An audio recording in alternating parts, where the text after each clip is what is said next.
নমস্কার। ভগবান শ্রীকৃষ্ণের আশীর্বাদ মাথায় নিয়ে উপস্থিত শ্রোতা মণ্ডলীকে শুভেচ্ছা জানিয়ে শুরু করতে চলেছি আজকের যাত্রাপালা বিদায় বেলায় মধুর মিলন। রচনা ও নির্দেশনা বাপি ভট্টাচার্য। পরিবেশনায় 5 রাত্রি শিল্পী গোষ্ঠী, কালনা, পূর্ব বর্ধমান।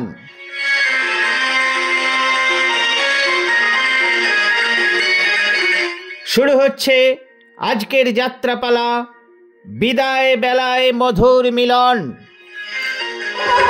এই বরণে বিদায় মাঝে আজ বসন্তের আগমন বার্তা। তাই তো এই মনে শাখা প্রশাখার আড়ালে লুকিয়ে থাকা স্বপ্নের কুড়িগুলো আজ আশার পাপড়ি বেঁধে একটু একটু করে প্রস্ফুটিত হচ্ছে। সবুজ আমায় ভালোবাসে, তাই তো আমার ভালোবাসার বাঁধনে তাকে আমি শক্ত করে ধরবো। তাকে তুমি বন্ধু রাখবে বনানি? কে বলো? ছাড়ো ছাড়ো, বাইরে বাবা আছে যে। কি ব্যাপার? তোমার আমার সম্পর্কটা তো তোমার বাবাকে এখনো বলোনি? বেশ, আমি তাহলে তুমি বলে আসছি। এই না, এখন নয়। এখন নয় মানে? দেখছো অমন করে তোমাকে যা আমাকে রেখে দিয়েছে। এর আগে কিছু কখনো দেখোনি? দেখেছি তো, কিন্তু আমার লজ্জা রানা মিষ্টি মধুর কাজল হরিণ চোখ পূর্ণিমার স্বপ্ন মিলে শুভ লাগলো। হেলো মনে ছিলে তুমি। আমি এসে তোমার ঘুম ভাঙালাম। আমি ধন্য। পাশাপাশি তুমি আর আমি, আর আমাদের মিষ্টি মধুর স্বপ্ন আধোয়ালা ছায়াতে কিছু ভালোবাসাতে, আধোয়ালা ছায়াতে কিছু ভালোবাসাতে আজ মন ভোলাতে হবে বলতা।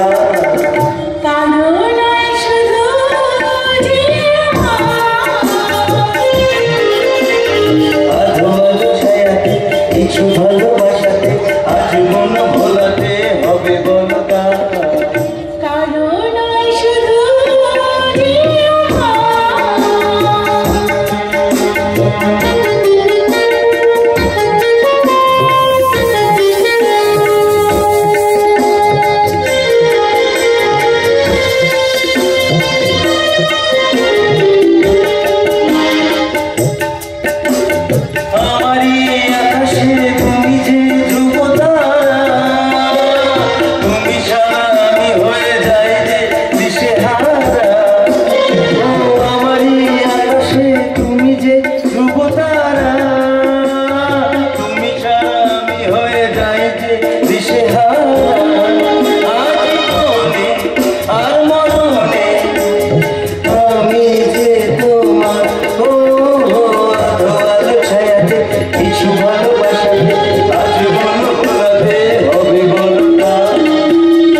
বাড়ির কাজকর্ম ফেলে রেখে সারাদিন শুধু টোটো করে ঘুরে বেড়ানো। আরে বাবা, আমায় কাজে বেরোতে হবে, সে খেয়াল মেয়েটার নেই। বনানি আরে ওই দেখো মা, ওই কাজ করে আবার কি করছিস রে মা? ওরে মা, ঈশ্বরের সৃষ্টি এই সুন্দর পৃথিবীতে যত খারাপ যত বদমাইশ একমাত্র বাস করে মানুষ নামক জীবটার মধ্যে। হ্যাঁ রে, কোনো পশু পক্ষীর মধ্যে নয় রে। হ্যাঁ রে মা, আমি ঠিক বলেছি। তা না হলে ওপারের ওই রতন মন্ডলের ছেলে যতন তার বউটাকে নদীর জলে ডুবিয়ে মারতে পারে। আরে মা, সকালবেলা আমি হইচই শুনে ওখানে গিয়ে সব শুনে এসেছি। চল মা, চল ঘরে ফিরে চল, আমাকে কিছু খেতে দিবি। চল বাবা, এই সংসারের জন্য তো সারাটা জীবন খেতে গেলি, এখন না হয় ওই কলের কাজটা ছেড়ে দিয়ে। কাজটা ছেড়ে দিলে সংসারটা কি করে চলবে রে মা? আরে তাছাড়া তোকে একটা উপযুক্ত পাত্রের হাতে আমাকে সম্প্রদান করতে হবে, তাই হঠাৎ করে কাজটা ছেড়ে দিলে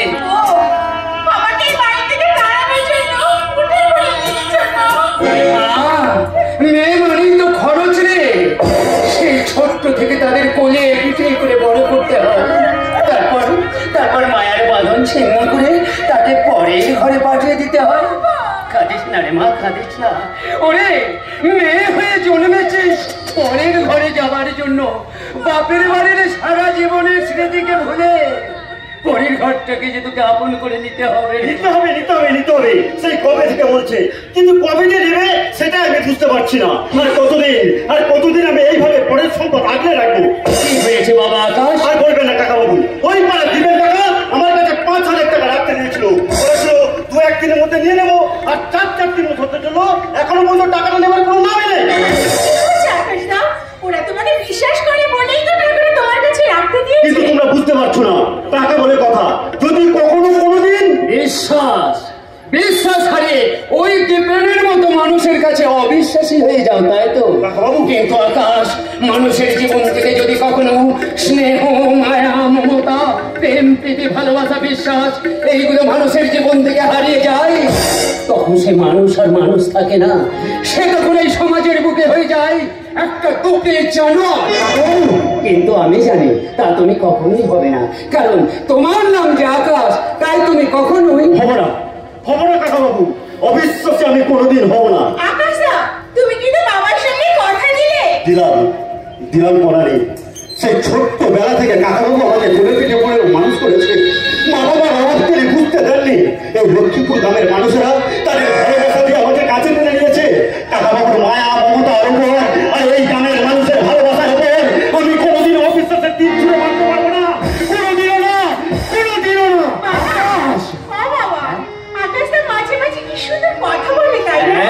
আকাশ খুব সুন্দর কথা বলে। এই তো গত 15ই আগস্ট স্কুলের মাঠে মাস্টারমশাইরা যখন ভারতের স্বাধীনতা পতাকা তুলছিল, তখন এই আকাশ কত সুন্দর কথা বলছিল। সত্যি আকাশ তুমি? হ্যাঁ বলেছিলাম, কিন্তু এখন মনে হচ্ছে বর্তমান সমাজে দাঁড়িয়ে আমি যা বলেছিলাম সবটাই ভুল। আচ্ছা কাকা বাবু, আপনি বলুন তো, ভারতবর্ষ স্বাধীন হয়েছে 1947 সালের 15ই আগস্ট। ঠিক সেই দিন থেকে আজ পর্যন্ত স্বাধীনতা একটি সাপ আমরা পেয়েছি। স্বাধীনতার শৃঙ্খলকে ভেঙে টুকরো করে যে সমস্ত মহান বিপ্লবীরা ভারতবর্ষকে স্বাধীনতা আনন্দ দিয়েছিল, সেই ভারত মাতা কি সত্যি স্বাধীন হয়েছে? ভারত মাতা কিন্তু এখনো স্বাধীন হয়নি। যদি ভারত মাতা প্রকৃত স্বাধীন হলো, তাহলে যোগ্য প্রার্থীরা চাকরির জন্য রাস্তায় দাঁড়িয়ে ধর্ণা দিতে পারতো না। হাসপাতালে বেড থেকে সদ্যজাত শিশুকে চুরি করে বিদেশে পাচার করতে পারতো না। যদি ভারত মাতা প্রকৃত স্বাধীন হতো, যে ডাক্তারকে আমরা ভগবানের হাসিনে বসিয়েছিলাম, সেই আর্চিকরের মতো মহিলা ডাক্তারকে ধর্ষিত হয়ে হাসপাতালে ভর্তি হতো না। তাই এখন শতাব্দীর উচ্চ শিক্ষিত ছেলেমেয়েরা ইংলিশ মিডিয়াম স্কুলে পড়াশোনা করে বড় হয়ে তাদের বাবা মাকে পাঠিয়ে দিচ্ছে বৃদ্ধাশ্রমে। সেই অসহায় বাবা মার চোখের জলে বুক ভাসিয়ে বলছে, মানুষ মস্ত মস্ত ফ্ল্যাটে যায় না দেখা এবার ছেলে আমার মস্ত মানুষ মস্ত মস্ত ফ্ল্যাটে যায় না দেখা এবার নানা রকম জিনিস আর আসবাব দামি সবচেয়ে কম দামি ছিলাম একমাত্র আমি। ছেলের আমার অগাধ সংগ্রাম আমারই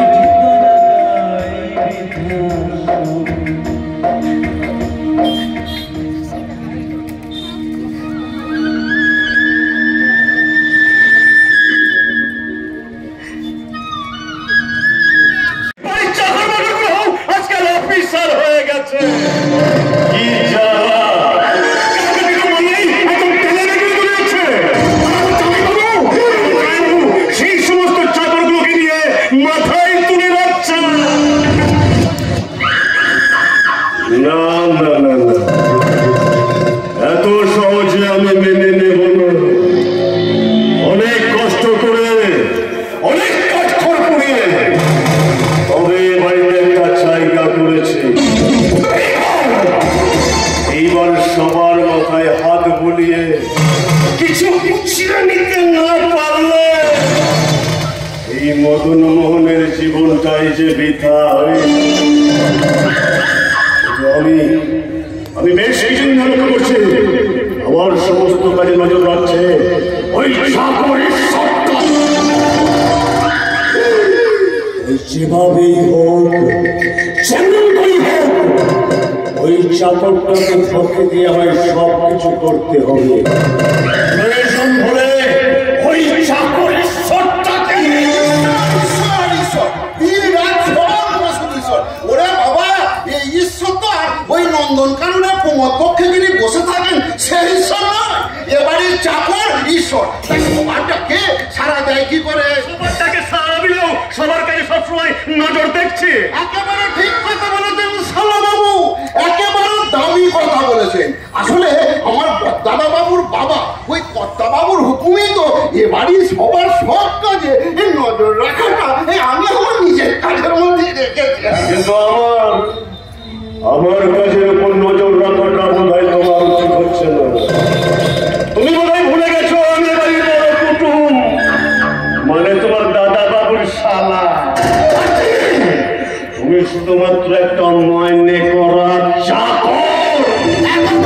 খাঁটি কথা বলেছেন শালা বাবু, ঈশ্বর তো এখন পরের বাড়ির চাকর, তাই যে যেমন খুশি তাকে অপমান করে যাবে সেটা তাকে মুখ বুঝে সহ্য করতে হবে। আর বাবা চাকর বলে কি তার মান সম্মান কিছু থাকতে নেই? বাহ শালা বাবু বাহ, আমার দাদা বাবুর মতন একজন সৎ আদর্শবান স্কুল মাস্টারের সব থেকে প্রিয়জন হচ্ছেন আপনি। আমার দাদা বাবুর মুখে শুনেছি এই আপনি একজন শিক্ষিত সন্তান, তা একজন ভদ্র শিক্ষিত সন্তান হয়ে আপনার থেকে বয়সে যে বড় তার নাম ধরে ডাকতে আপনার এতটুকু বাঁধল না? বড় বড় কথা বলছো, জামাই বাবু আজকারা দিয়ে দিয়ে একেবারে মাথায় তুলে দিয়েছে। ঈশ্বরকে তো সবাই মাথার উপরেই রাখে।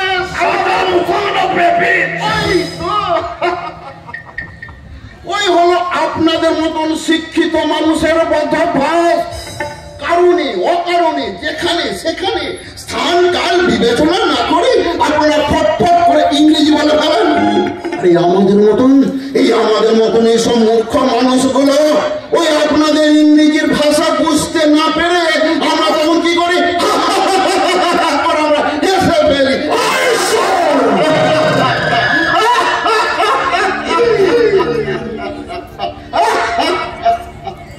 হাসি তোমার বন্ধ করে দেব। তোমার এই চটপাট কথাবার্তা বন্ধ যদি করতে না পারি, মদন মোহন জামাই বাবু আমাকে ডাকছে, তবে নামটা ভুল করে দিয়েছে। আগে জামাই বাবু, আমার নাম চালাতে মদন নয়, মদন মোহন। দেখেছো, নাম ভুল করার অভ্যাস আমার এখনো গেল না দেখি। শোনো চাল, না না মদন মোহন, তোমাকে একটা কাজ করতে হবে। তোমাকে ওই নদীর ওপারে একবার লক্ষ্মীপুর গ্রামে। কেন ওই লক্ষ্মীপুরে কেন? তুমি চুপ করো না, জামাই বাবু আমার কথা হচ্ছে, তুমি না করছো কেন? ওই লক্ষ্মীপুরে গিয়ে আমার কি করতে হবে? তোমাকে ওই লক্ষ্মীপুর গ্রামে গিয়ে খোঁজ নিয়ে আসতে হবে ওই গ্রামের ভুবন রায় মানুষটা কেমন, কি করেন। ভুবন রায় খোঁজ নেওয়ার কারণ নাকি দাদা বাবু? কারণ তো একটা আছে, ঈশ্বরটা।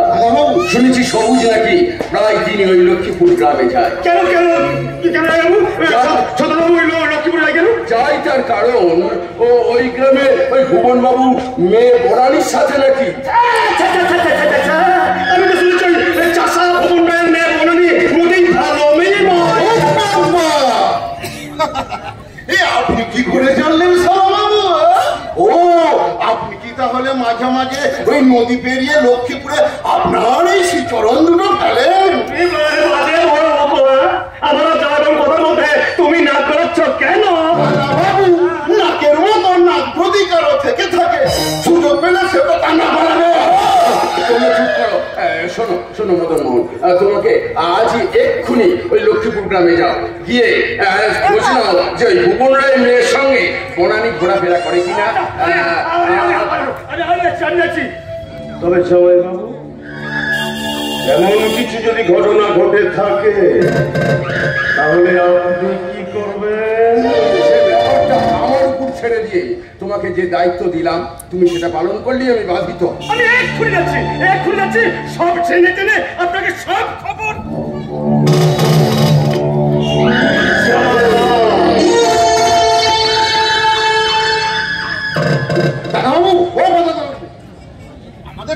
দাদাবাবু যদি সত্যি ওই ভুবনের সঙ্গে মেলামেশা করে তাহলে দাদাবাবু আমি আমি তোমার বাবার আমল থেকে এই বাড়িতে আছি, তোমাদের ঠিক এই ছোট থেকে আমি তোমাদের বড় হতে দেখেছি, তাই আমার বিশ্বাস তুমি আমার কথায় তুমি অমান্য হবে না দাদা। মেনে নাও না দাদাবাবু, মেনে নাও না। ছোট দাদাবাবু যদি সত্যি ওই মেয়েটাকে জীবন সঙ্গী করে সুখে শান্তিতে থাকতে চাই, ওদের পথে তুমি বাধা হয়ে থেকো না দাদাবাবু। বেশ, তাই হবে ঈশ্বরদা। তোমার কথা মেনে নিয়ে আমি সবুজ আর বনানীর মাঝে কোনো বাধা হয়ে দাঁড়াবো না। মদনমোহন ফিরে আসুন, যদি ব্যাপারটা সত্য হয়, সত্যি যদি ওই সবুজ বনানীকে ভালোবাসে, তাহলে কোনো একটা শুভ দিন দেখে বাড়িতে আসবে লক্ষ্মী প্রতিমা, আলোয় ভরে যাবে সারা এই বাড়িটা। লক্ষ্মী প্রতিমার মতন বৌদি মনি সন্ধ্যা প্রতিভাতে তুলসী তলায় শাঁখ বাজবে।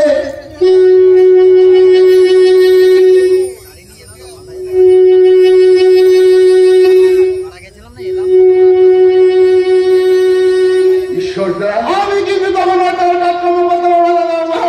বৌদিমণি এলে পরিষ্কার এতদিন ধরে সমস্ত এবার থেকে এই সংসারের সব দায়িত্ব এমন করে এই সংসারটাকে মাথায় করে নিয়ে সংসার স্বর্গে পরিণত করেছিল আমার দাদা বাবুর প্রথম পক্ষে স্ত্রী প্রতিমা ঈশ্বর।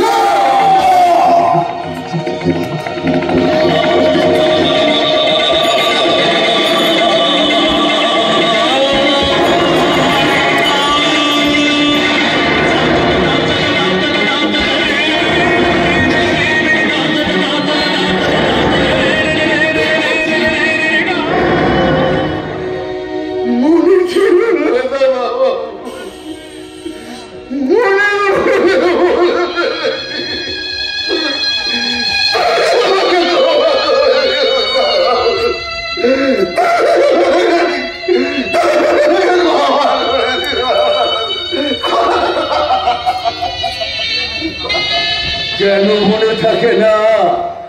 কেন মনে করিয়ে দাও আমার সেই পুরানো স্মৃতিটাকে?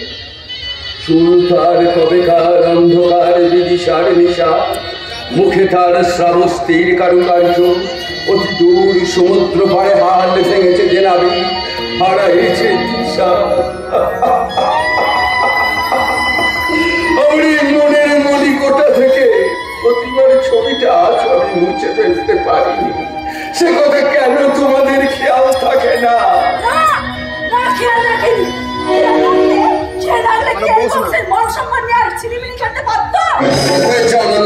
এইভাবে চিৎকার করছো কেন?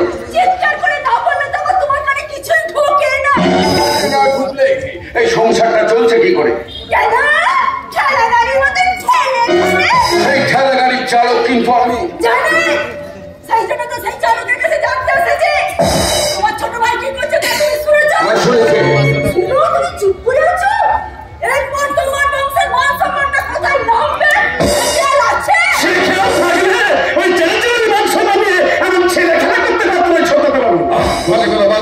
তোমাকে যে খবরটা আনতে পাঠিয়েছিলাম সেই খবরটা কত সত্য তাই বলো।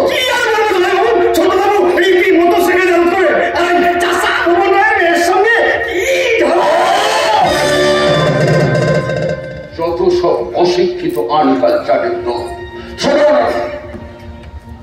এ ব্যাপারে আমি ভুবন রায়ের সঙ্গে কথা বলবো, তারপর সিদ্ধান্ত নেব এ ব্যাপারে আমি কি করবো বা আমার কি করা উচিত।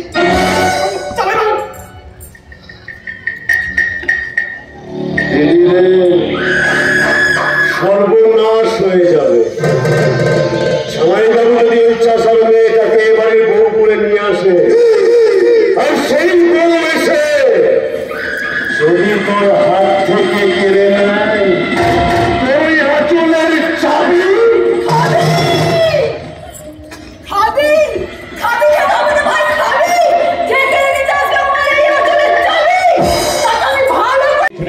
আমি তোমার দাদাকে খুব ভালো করে চিনি। আমার স্থির বিশ্বাস তোমাদের ভালোবাসার মাঝে উনি কখনোই বাধা হয়ে দাঁড়াবেন। কিন্তু অরিজিৎ, আমার বৌদি যদি তোমার বৌদিকে নিয়ে একটা সংশয় থাকলেও থাকতে পারে। জানো, অরণ্যদা দ্বিতীয় পক্ষের স্ত্রী তোমাদের সংসারে একদমই বেমান। একদম ঠিক, একদম ঠিক কথা।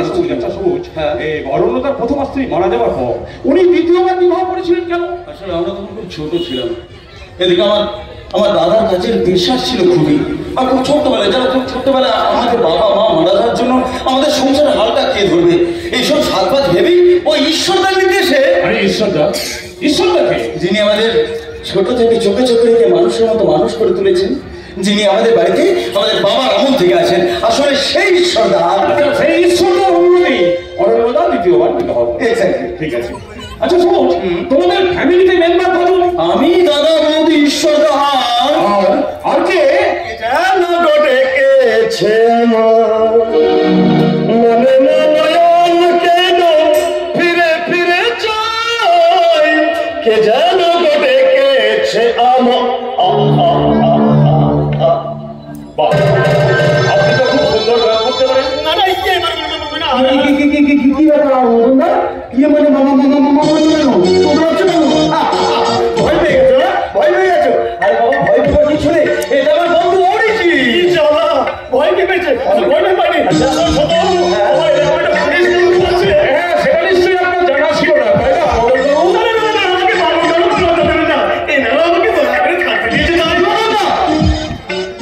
দ্বিতীয়বার কখনো তুমি কথাটা মুখে উচ্চারণ করবে না। আমরা কেউ কখনো তোমাকে অসম্মান করেছি বলো?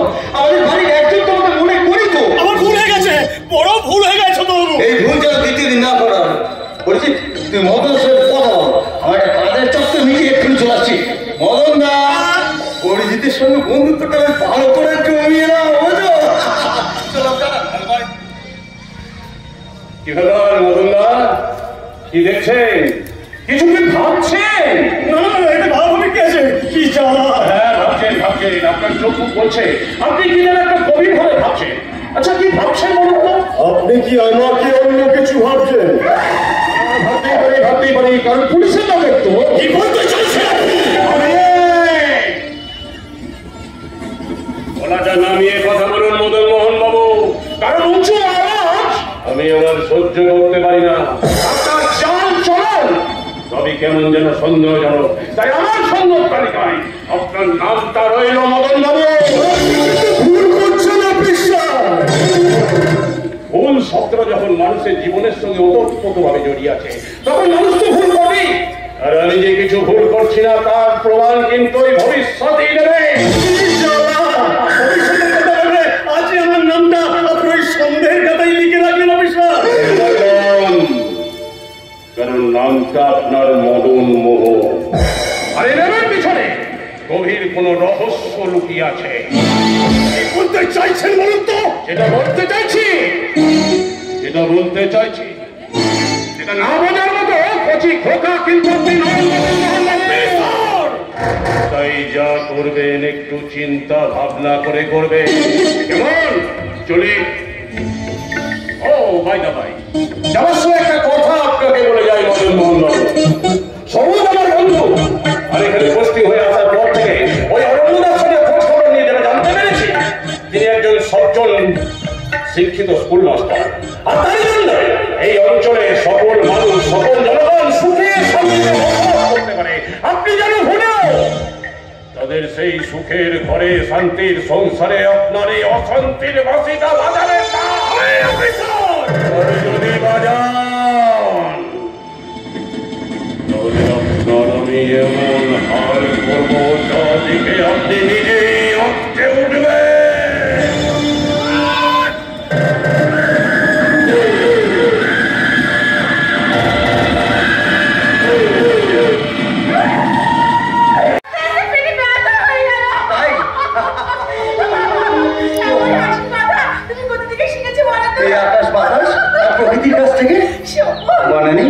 তুমি আমার হৃদয় আকাশে একটুখানি চাঁদের আলো, আমার মনের মাঝে লুকিয়ে থাকা একটুখানি আলো, আর সেই আলো আমার মন প্রাণ সব উদ্ভাসিত হয়ে উঠেছে। তোমাকে পেয়ে আমি সত্যি ধন্য। আমি অনন্য তোমার ভালোবাসা, কিন্তু মাঝে মাঝে বড় ভয় হয় গো। শিক্ষিত উচ্চ বংশের ছেলে আমার মতো সাধারণ মেয়েকে তুমি তোমার জীবনের সাথে জড়িয়ে না বানানি, দ্বিতীয়বার কখনো তুমি এই কথা তুমি উচ্চারণ করবে না বানানি। ভালোবাসা কখনো শিক্ষিত উচ্চ বংশ থেকে মানুষের মনের মধ্যে আসে না। ভালোবাসা হলো স্বয়ং ঈশ্বরের দান। প্রত্যেকটা মানুষের মনের মধ্যে একটুখানি জায়গা রেখে থাকে। সময় এলে ভালোবাসার মিষ্টি সুবাসে তার মন প্রাণ ভরে ওঠে।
সবুজ বনানীর ভালোবাসার বুকে তার বৃষ্টির অমিল ধারা ঝরিয়ে সবুজ বনানীর চিরন্তন ভালোবাসার সাক্ষী সে রেখে যাবে।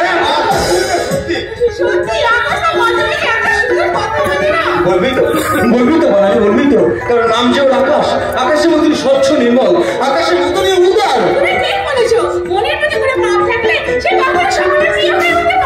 বনানী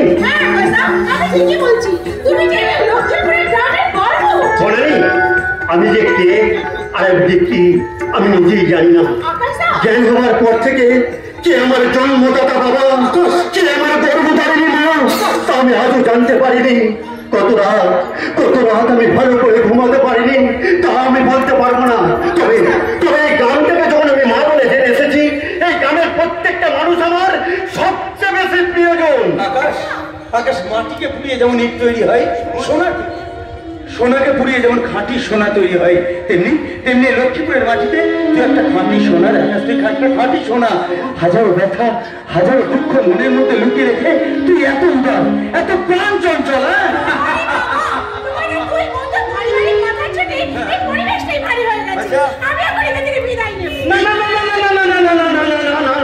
তুই বলে একদম চলে যাস না। তুই চলে গেলে আমার বন্ধুটা যে একেবারে একা হয়ে যাবে, বিরহ জ্বালায় চলে পড়ে যে শেষ হয়ে যাবে। একই তুই আমার হাতা ফুটাচ্ছিস, তুই কি আমাকে মারবি নাকি? আরে ও বলবি, তুই আমাকে বাঁচা। মারবো কে তুমি? হাতে হাতে রেখে করি অঙ্গীকার হয়ে রবি বন্ধু, তুই যে আমার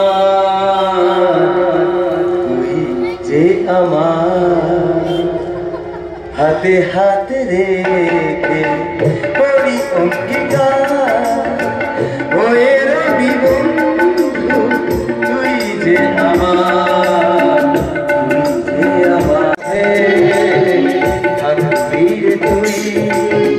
থাকবি আমার বুকের মাঝে, এক আকাশে ভাসব মোরা, গাইব যে গান এক সুরে।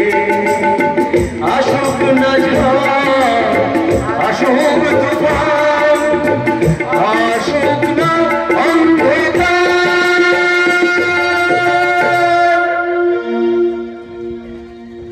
তুই যে আমার, তুই যে আমার, তুই যে আমার।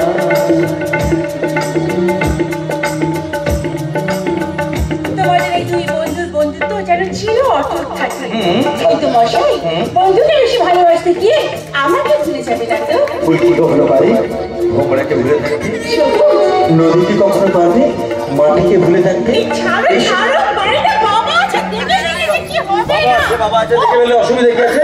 আমি তো অন্য কাউকে আদর করছি না, আমি আমার ভাবির স্ত্রীকে আদর করছি। হ্যাঁ বানানি, আজ লক্ষ্মীপুরের মাটিতে দাঁড়িয়ে তোমাকে স্পর্শ করে আকাশ বাতাস আর এই প্রকৃতিকে সাক্ষী রেখে আমি অঙ্গীকার করছি আমি তোমাকে আমার স্ত্রীর মর্যাদা দেবো। কোনো বাধা কোনো বিপত্তি কোনোদিন আমাদের আটকে রাখতে পারবে না বনানি। এই বনানি শুধু সবুজের, আর সবুজ শুধু বনানি। তুমি কি করছো বাবা সবুজ? তুমি যে হাট পুকুরগামীর চ্যাটার্জি পরিবারের উচ্চ শিক্ষিত ভদ্র সন্তান, আর আমার মেয়ে একটা দিন দরিদ্র গরিব চাষার মেয়ে। তোমাদের এই সম্পর্ক কেউ কোনোদিনও মেনে নেবে না বাবা। সম্পর্কটা এমনি এমনি হয় না কাকা বাবু, সম্পর্কটাকে তৈরি করে নিতে হয়। আমার আর বনানীর সম্পর্কের মাঝে কোনো পাপ নেই কাকা বাবু, কোনো পাপ নেই। তাই কেউ মেনে নিক আর না নিক, এই চ্যাটার্জি বাড়ির সবুজের কিছু যায় আসে না বাবু। আপনি শুধু আমাদের আশীর্বাদ করুন কাকা বাবু, আমরা যেন জীবন যুদ্ধে জয়ী হতে পারি কাকা বাবু, আমরা যেন জীবন যুদ্ধে জয়ী হতে পারি। আমি তোমাকে প্রাণ ভরে আশীর্বাদ করছি, জীবন সংগ্রামে চলার পথে তোমাদের এই মধুর সম্পর্ক যেন চির অটুট থাকে বাবা, চির অটুট থাকবে কাকা বাবু, থাকবে। আমাদের সম্পর্কটা এত আতঙ্ক নয় যে সামান্য আঘাতি ভেঙে টুকরো টুকরো হয়ে যাবে। আজ এই সবুজ চ্যাটার্জি এই লক্ষ্মীপুরের মাটিতে দাঁড়িয়ে আপনাকে কথা দিয়ে যাচ্ছে কাকা বাবু, কোনো বাধা আমাদের কোনোদিন আটকে রাখতে পারবে না। কোনো বদমাইশ আমার আর বনানীর সম্পর্কের মাঝে কোনোদিন পাঁচিল তুলে দাঁড়াতে পারবে না। যদি পাঁচিল তুলে দাঁড়াই, সেই পাঁচিল আমি ভেঙে দেবো কাকা বাবু, সেই পাঁচিল আমি ভেঙে দেবো।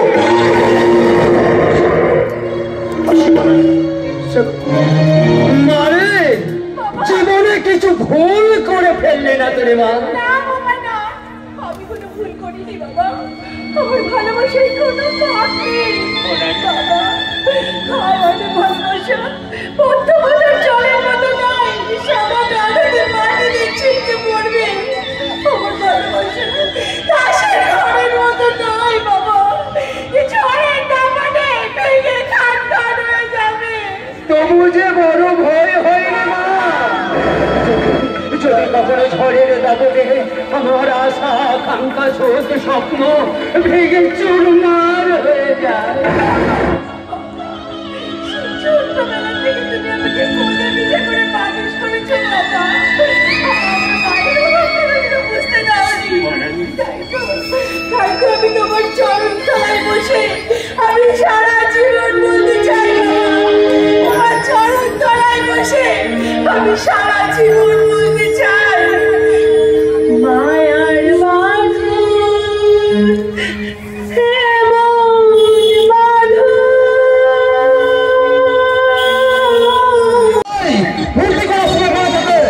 আর টাকা দিতে গেলে হাতে টনটনে ধরে যাই। আর ওই সারা ফোনের বাচ্চাই ওর কাছ থেকে কি করে টাকা আদায় করতে হয় এই মুন্না ছাড়া ভালো করে চালে রে। এই বৃষ্টির চোখে ফাঁকি দিয়া এত সহজ নয়, শালা একবার যদি মুখ খুলি না তাহলে ফুটের হাত মুখে খুলে দেবো না মা। কে বৃষ্টি এইভাবে চাচাচ্ছিস কেন? কেন চাচাবো না বলো?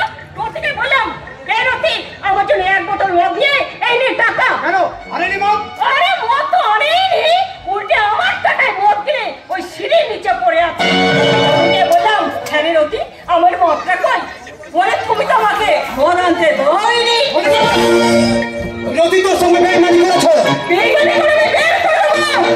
এই বৃষ্টির টাকা মানে আমার বড় একবারে জন্মাইনি, সারা মুখে ক্যাট ক্যাট করে রাখবে না আমার টাকা আমি ঠিক আদায় করে দিচ্ছি।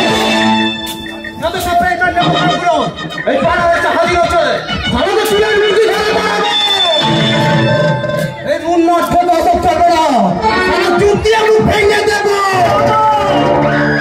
জুতোটা নামা হারামজাদা, কোথায় কোথায় কোথায় কোথায় জুতো তোর অভ্যাসটা বন্ধ কর রে মুন্না। বাবু নয় কাবু, তোদের এই মদন বাবু এবার কাবু হয়ে যাবে রে বৃষ্টি। আমার জামাই বাবু আমার জামাই বাবু তার ছোট ভাইয়ের বিয়ে দিতে চলেছে। আছে মুন্না আছে। আমার জামাই বাবু যদি ওই ছোট ভাইয়ের বিয়ে দিয়ে দেয় তাহলে আমার সমস্ত যাওয়ার সম্ভাবনা আছে। কিন্তু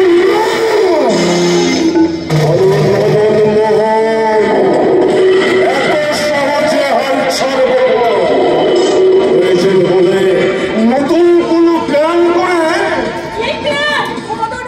বলবো আর সে প্ল্যান সাকসেস করতে তোদেরকেই যে আমার বেশি প্রয়োজন রে।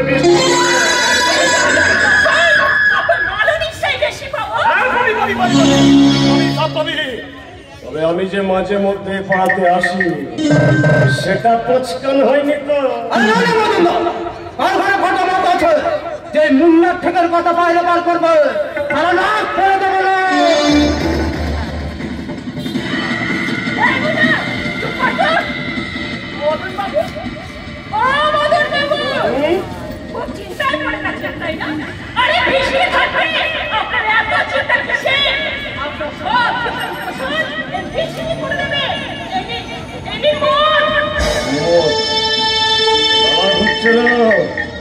আমার মাথার মধ্যে কিচ্ছু ঢুকছে না। কেমন করে চ্যাটার্জি বাড়ির সমস্ত সম্পত্তিটা আমার হাতের মুখের মধ্যে আসবে কিচ্ছু ঢুকছে না। এই মুহূর্তে আপনার জামাই বাবুকে যে দেখতাম বাতাসেরও কান আছে। কখন কি করতে হবে আমি বলে দেব, তার আগে তুই কিচ্ছু করবি না, বুঝেছিস? এসব কথা জোরে জোরে বলতে আছে, কেউ শুনে ফেললে কি হবে ভেবে দেখেছিস? কি হলো রে বৃষ্টি, তুই আবার করে হেসে উঠলি কেন? সত্যি মদন বাবু, আপনার বুদ্ধির তারিফ না করে পারছি না। সারা কাকে যে কিভাবে ঘোল খাওয়াতে হয় আপনি খুব ভালোই জানেন। এটা আবার ঘোল খাওয়ানো কি রে বৃষ্টি? আরে আমি যেটা করতে চাইছি না সেটা তোর মোটা মাথায় ঢুকবে না। কি হলো মদিনা, আপনি আমার হাসবেন কেন? সত্যি তোকে মাথা মোটা দেখে বৃষ্টির কথার মানে বুঝতে পারলি না? বুঝলি না? ওই যে একটু আগে তোকে ধমক দিলাম, আমার আদরও করলাম।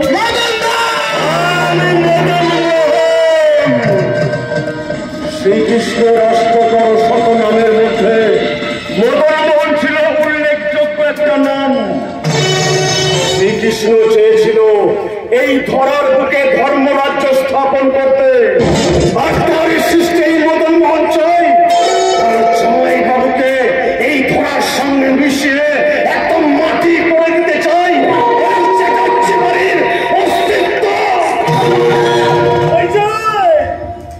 ওই যে চ্যাটার্জি বাড়ির বিশাল সম্পত্তিটা যেন কোন প্রকারে আমার হাতের মুঠোর মধ্যে চাই। তোদের সাহায্য সবচেয়ে বেশি প্রয়োজন। তার বিলে আমরা কি পাবো? উপযুক্ত পারিশ্রমিক মানে টাকা। সেখানে থাকলে জীবনটা সালা হয়ে যায় ফাঁকা। আপনার কাজ করে দিলে আপনি আমাদের 2 হাত টাকায় ভরিয়ে দেবেন। বেইমানি করে আমাদের ঠাকুই দেবেন না তো? বৃষ্টি তোদের ফাঁকি দিলে যে আমি নিজেই শালা ফাঁকে পড়ে যাব, কারণ তোরাই তো আমার দাবার চালের এক একটা বোরের খুঁটি।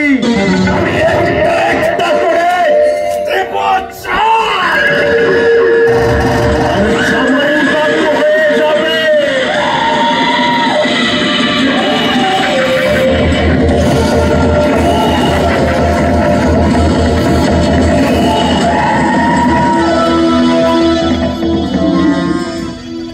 সারা মদনমোহন হচ্ছে 1 নম্বরে হারাবে। ওই চ্যাটার্জি বাড়ি সব ধর্মীয় করে গোটা সম্পত্তিটার মাত্র যে লোকটা চলে গেল সেই লোকটা কে? কি মুশকিল স্যার, কত লোকই থেকে আসা যাওয়া করে, আর এই মাত্রকে বেরিয়ে গেল হাতে আমরা বলতে পারবো না স্যার। এই মাত্র যে লোকটা চলে গেল সেই লোকটাকে তোমরা না চিনলো, আমি কিন্তু খুব ভালো করেই চিনি।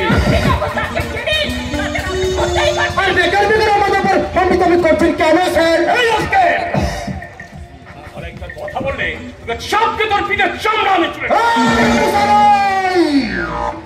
আমাদের গায়ের চামড়াটা তোলার আগে আপনার থানার মেজ বাবুকে জিজ্ঞাসা করে আসুন, মাসে মাসে কত টাকা মাসে হারা দিয়ে আমার এই ক্ষেতটা আমি চালাচ্ছি।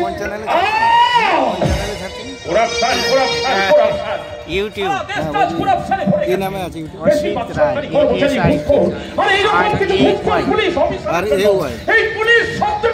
যে মানুষের পরিচয়টা তোমরা আমার কাছে গোপন করে গেলে, সেই মানুষটার ওপরটা দেখি তোমরা তাকে বিশ্বাস করো না। কারণ সেই মানুষটার ভিতরে বাস করছে একটা বিষাক্ত কাল কেউটে, আর সেই কাল কেউটের ছবলে তোমরা একদিন নীল হয়ে যাবে। আমরা সারা তন্ত্র ছবলে নীল হবো, নাকি সারা কুকুরের ছবলে ছবি হয়ে যাব, সেটা আমরা দেখে নেব। আপনি আপনার ভাবনাটা ভাবুন। বিষাক্ত একটা ক্ষয় পোকা, বিষাক্ত একটা ক্ষয় পোকা সমাজে রন্ধে রন্ধে প্রবেশ করে এই সমাজটাকে কুড়ে কুড়ে খেয়ে নিঃশেষ করে দিতে চাইছে। এদের ভালো কথা বলতে গেলে এরা গালাগাল দেয়, এদের অসৎ পথ থেকে সৎ পথে ফিরিয়ে আনতে গেলে এরা বলে বড় বড় জ্ঞান দিচ্ছে জ্ঞান। বাহ বারে বাহ বর্তমান সমাজ, বাহ। হে কবি, তুমি তো লিখেছিলে এমন দেশটি কোথাও খুঁজে পাবে না তো তুমি, সকল দেশের রানী সে দেশ জন্মভূমি।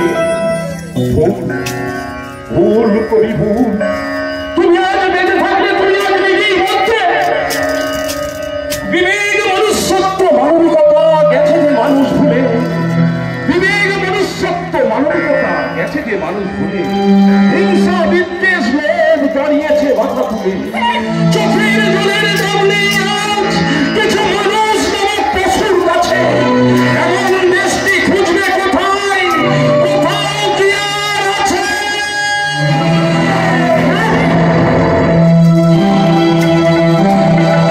চালানো যাবে? আমার দ্বারাই কি সব কাজ হয়? তবু দাদা বাবু ওই মদন মোহন মানে শালা বাবুকে দিয়ে ওই সবুজ দাদা বাবুর সব খবর আনতে বললো। আরে বাবা, হরিকে খবর নেবে তার কোনো ঠিক নেই, সব অকর্মার ঢেকি। তুমি একটা অকর্মার ঢেকি। তোমাকে বাড়িতে পুষে রেখেছে, আমার শুরু করে বড় বৌদিমণি বলে ডাকা হচ্ছে। তোমাকে আমি হাড়ে হাড়ে চিনে নিয়েছি। তুমি এবারে অন্ন ধ্বংস করছো আর মনে মনে জিনিসের পেঁচ করছো। বড় বৌদিমণি, আমার বড়দাদা বাবুর বউ তুমি। তোমার মুখের ভাষা এত জঘন্য যে শিক্ষার ছিটে ফোটাও কি তোমার মধ্যে নেই? খবরদার বলছি, আমাকে জ্ঞান দিতে এসো না, আমাকে একদম জ্ঞান দিতে এসো না। জ্ঞান দেওয়ার মতো ক্ষমতা আমার কোথায় বৌদিমণি? আমি তো চাকর। একটা চাকরের শিক্ষা দীক্ষা কতটুকু যে তোমাদের মতন বাড়ির বউকে জ্ঞান দেব? খুব তো বড় বড় কথা বলছো। যদি তোমার দাদা বাবুকে বলে তোমাকে এ বাড়ি থেকে দূর দূর করে তাড়িয়ে দিই তো এই বাড়িতে যাবে কোথায়, খাবে কি, সেটা একবার ভেবে দেখেছো? এটা ঈশ্বরদার নিজের বাড়ি। কি বললে তুমি? ঠিকই বলেছি। একটু আগে যে মানুষটাকে তুমি খোটা দিলে, তার জন্য তার পায়ে ধরে তোমাকে ক্ষমা চাইতে হবে। তুমি কি বললো? তুমি চুপ করে ঈশ্বরদা। কি হলো অনন্যা, চুপচাপ দাঁড়িয়ে কেন? তার মানে চাকরটার পায়ে ধরে ক্ষমা চাইবে, পায়ে ধরে ক্ষমা চাইবে। কারণ তোমার ভালো করে জেনে রাখা উচিত যে মানুষটাকে তুমি চাকর বলে অপমান করেছো, আসলে সে আমার পিঁপড়ে ধরল। হ্যাঁ ঈশ্বরদা, বাবা মা মারা যাওয়ার পর তোমার কোলে আমরা দু ভাই একসঙ্গে মানুষ হই। আমাদের চলার পথের দিশারি তো তুমি। সেই তোমাকে যদি এ বাড়িতে দাঁড়িয়ে অপমানিত হতে হয়, সে অপমান তোমার নয়, সে অপমান আমার। কি বলেছি? ঈশ্বরটাকে অপমান করা মানে এই জায়গার বাড়িকে অপমান করা, আমাকে অপমান করা। তোমার ভালো করে জেনে রাখা উচিত, আমার প্রথম স্ত্রী মারা যাওয়ার পর তোমাকে দ্বিতীয়বার বিয়ে করে আনার পেছনে ওই ঈশ্বরটাই।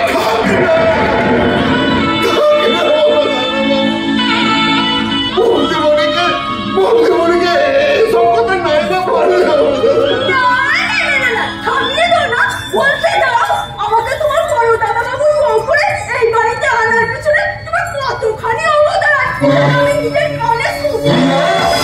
ভগবান তোমার ওই কান দুটো দিয়েছেন খারাপ কথা শুনবার জন্য, ভালো কথা তোমার এই দুটো কানে ঢুকবে না।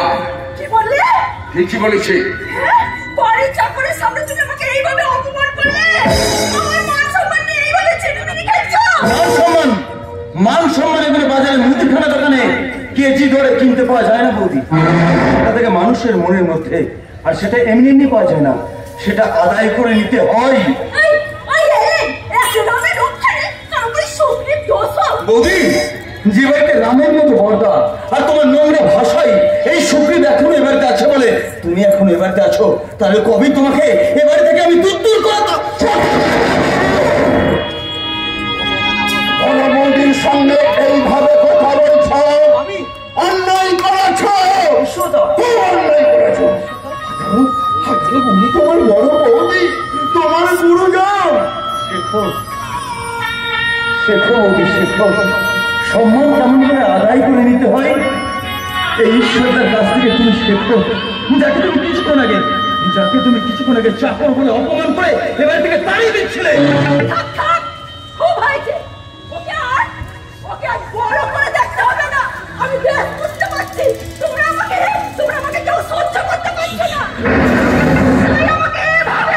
আমাকে আপনি দেখা করতে বলেছেন অরণ্য বাবু? আরে আসুন আসুন। আরে ঈশ্বরদা, তুমি এখনো দাঁড়িয়ে আছো? আরে ভুবন বাবু এসেছেন ওনাদের জন্য কিছু? না না, আমাদের জন্য শুধু শুধু। তাতে কি হয়েছে ভুবন বাবু? তাতে কি হয়েছে? এ বাড়িতে এসে মুখে কিছু দেবেন না, তাতে কখনো হয়? আমি এক্ষুনি যাচ্ছি বাবু, ওনাদের জন্য যা যা করে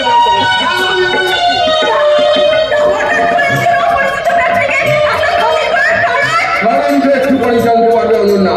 সবল দাদা, তোমার আর ভুবন বাবুর মেয়ে বনানীর সম্পর্কের কথাটা আমি শুনেছি, সেই কারণে ভুবন বাবুকে। অরণ্য বাবু আপনি? হ্যাঁ হ্যাঁ ভুবন বাবু, আমার ভাই যখন আপনার মেয়েকে ভালোবাসে তখন আমার ভাইয়ের সঙ্গে আপনার মেয়েটাকে বিয়ে দিতে চায়। এ ব্যাপারে আপনার কোনো আপত্তি? না না, আপনি কি বলছেন?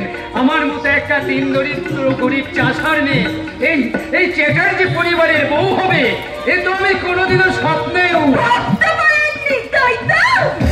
নিজের ঢিঙ্গি মেয়েটাকে এবারে ছোট ছোট পিছনে লেলিয়ে দিয়ে বনানীর সম্পর্কে এমন কথা আপনি বলবেন না। আকাশ শুনুন, উনি তো জোর হবে না কেন, উনাকে বারণ কর বনানীর সম্পর্কে বাজে কথা যেন না বলে। তুমি ঠিক কথা বলেছো বাবা। অনন্যা, তুমি ভেতরে যাও। কেন? আমি এখানে থাকলে খুব ক্ষতি হয়ে যাবে। কথা বাড়িও না, যেটা বললাম সেটাই করো। ব্যাস, চলেই যাচ্ছি। তবে যাওয়ার সময় তোমাকে একটা কথা বলে যাই। ছোট ভাইয়ের বিয়ে দিতে চাইছো, একটা গরিব চোষার মেয়ের সাথে।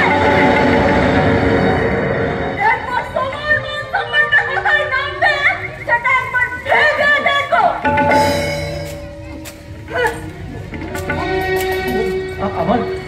আমার বৌদির কথাই আপনি যেন কিছু মনে করবেন না। না না বাবা সবুজ, আমি কিছু মনে করিনি। তোমার দাদা যেখানে তোমার আর আমার বনানী মায়ের সম্পর্কটাকে মেনে নিয়েছেন, তখন কাকাবাবু আমি বলছিলাম সবুজের বৌদি তো বিষয়টা ভালো চোখে দেখলো না, তাই উনি যদি না, আমি যখন মেনে নিয়েছি তখন এ বাড়ির কারো কথাই কর্ণপাত করার কোনো প্রয়োজন নেই। ভুবন বাবু, আপনি তৈরি হন, আগামী 15ই অধ্যায়।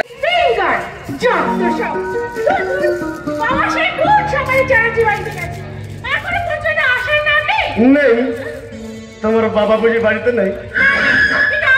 বলবো কে আমি কি জন্য আমি সব বলবো। তার আগে তুমি বলো তো, চ্যাটার্জি বাড়ির ছোট ছেলেকে কি দিয়ে কবজা করলে? বুঝতে পারছো না? না বোঝার মতো করছি তো তুমি।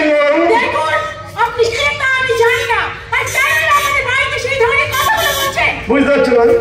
বুঝতে পারছো না? বুঝবে ওই চ্যাটার্জি বাড়ির বউ হয়ে যখন যাবে না, শুধু সব বুঝতে পারবে কেন তোমাদের বাড়িতে এইসব কথাগুলো আমি বলে গেলাম।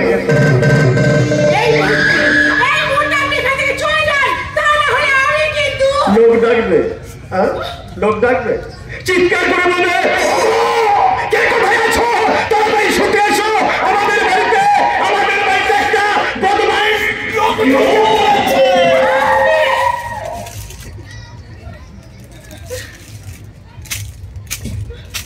না না না না, আমি এসেছিলাম চলে যাবো, তবে যাবার আগে একটা কথা বলে যাই।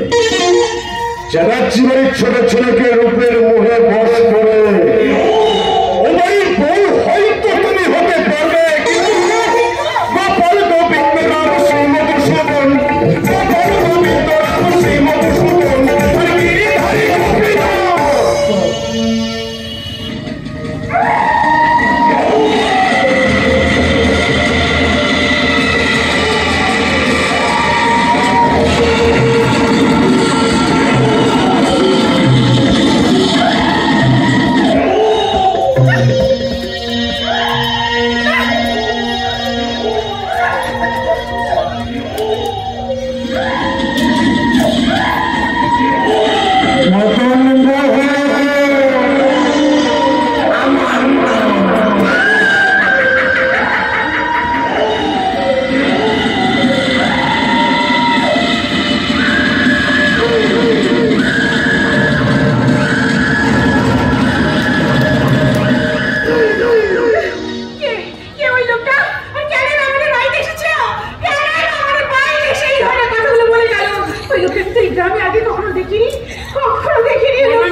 আমি কোনোদিনও ভাবতে পারিনি রে মা।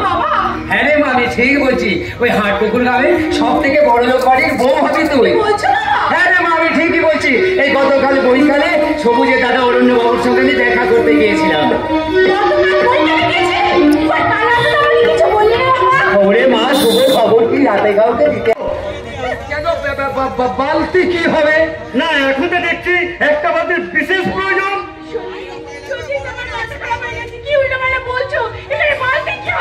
কি হবে মানে? এত জল যদি মাটির ঘরের মেঝেই পড়ে, তাহলে মাটির ঘরের মেঝে ওই কাদা হবে। আরে তুমি কি সব আজে বাজে কথা বলছো? এটা আমি কিছুই বুঝতে পারছি না।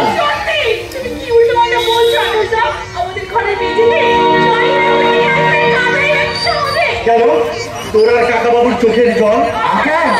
আরে এত কান্নার কি আছে? এটা চিরকাল হয়ে আসছে। মেয়েরা বড় হলে বাবা মাকে ছেড়ে শ্বশুর বাড়ি চলে যেতে হয়। আকাশ তো ঠিক কথা বলেছিল না। কাঁদিস না রে মা, কাঁদিস না। কিন্তু আকাশ, আমি ভাবছি এই যে মানে 15 অগ্রিম বিয়ে দিন ঠিক করলেন, এত তাড়াতাড়ি আমি কি সব আপনাকে একদম চিন্তা করতে হবে না বাবু, সব ঠিক হয়ে যাবে। তাছাড়া অরণ্যদা বলেছে বনানীর বিয়ের জন্য কিচ্ছু দিতে হবে না। হ্যাঁ বুঝবো, আমার তবু মেয়ের বিয়ে বলে কথা। তাছাড়া পড়ার পাঁচজনকে নিমন্ত্রণ করে আমাকে খাওয়াতে হবে। আমার মা বনানীর জন্য একটা বেনারসি শাড়ি আমি দেবো। হ্যাঁ বনানী আমি দেবো। আমি কি বলি আকাশ, তুমি দেবে? দেবো দেবো কাকা, দেবো। জ্ঞান হওয়ার পর থেকে আপনাকে আর বনানীকে যখন চিনেছি, তখন আমি মনে মনে জেনেছি এই বনানী আমার একমাত্র স্নেহ। আপনি আমার